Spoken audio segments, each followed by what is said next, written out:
হরে কৃষ্ণ বন্ধুরা, শুভ সকাল। আজকে সকাল সকাল রেডি হয়ে আমরা চলে যাব। আজকে আমি যাব অখণ্ডলমণি মন্দির। তো চলুন আগে আপনাদেরকে নিয়ে যাই সেখানে। এই যে এসে গেছি অখণ্ডলমণি মন্দির। এটা উড়িষ্যার ভদ্রক জেলার একটা প্রসিদ্ধ স্বয়ম্ভু মন্দির, যেরকম কি আমাদের তারকেশ্বর মন্দির খানিকটা সেই রকমই।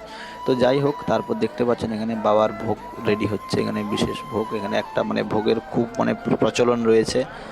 দুধের মধ্যে অনেক কিছু দিয়ে তৈরি হয়, এটা সবাই পান করে। তারপর দেখতে পাচ্ছেন সবাই এখানে কত লাইনে দাঁড়িয়েছে, কিন্তু আমাদের মহারাজের সঙ্গে ছিলাম বলে, ভিআইপি পাস ছিল বলে তাড়াতাড়ি দর্শন করে নিই। এরপর যে কাজের জন্য আসা, দেখতেই পাচ্ছেন এখানে মানে লাইভ টেলিকাস্টটা চলছে। এখানে আমাদের বাবা বলছে একদিকে, আরেকদিকে মহারাজ বসে আছেন, মহারাজ এরপরে বলবেন। মানে এইভাবে চলছে, কত ক্যামেরাম্যান, মানে প্রথমবার। যাই হোক, এরপরে যে প্রথমবার এই দেখুন, আমি দেখলাম জীবনে যে লাইভ টেলিকাস্ট হলে কত মেশিন দরকার। আমার মানে দেখে তো সত্যি মাথা ঘুরোচ্ছিল, কত মেশিন, কত ক্যামেরা, কত কিছু জিনিস। এরপরে আমি একটু বাইরের দিকে চলে যাই, যে বাইরে দেখতে পাই যে এখানে ওড়িশি নর্তক, মানে ওড়িশার পারম্পরিক নৃত্য, যে যারা পরম্পরাভাবে দেখাচ্ছে মহাদেবকে নৃত্য, সে সেখানে নাচ নৃত্য করছে দেখলাম। এরপর আমি একটু চলে যাই, এখানে একটা পুকুর রয়েছে। তো এই পুকুরটা দেখার পর আমি এখানে দেখি যে নন্দী মহারাজ এখানে অভিষেক চলছে, শেষ অভিষেক। তো যেরকম কি আমাদের এইদিকে হয় যে বাবার মাথায় জল ঢালা হয়, এখানে কিন্তু সেইটা নয়।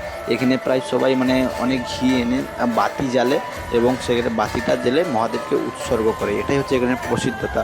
এবং তারপরে আমি এসে যাই, আমরা বাড়ি যাওয়ার জন্য রেডি হই, গাড়ি এসে বসে পড়ি। এই যে ভাই রয়েছে আমার সঙ্গে, একটা বড় ভাই। যাই হোক, তারপর আশ্রমে চলে আসি। যখন আসি তখন ঘড়ি কাটায় বাজে প্রায় 2টো। এবং কালকে যেতে চলেছি কলকাতা, এবং কেন যেতে চলেছি অবশ্যই সেটা জানার জন্য চ্যানেলটিকে সাবস্ক্রাইব করে সুন্দর একটা কমেন্ট করে দিয়ে যাবেন। শুভরাত্রি সবাইকে, সবাই অনেক ভালো থাকবেন। জয় জগন্নাথ।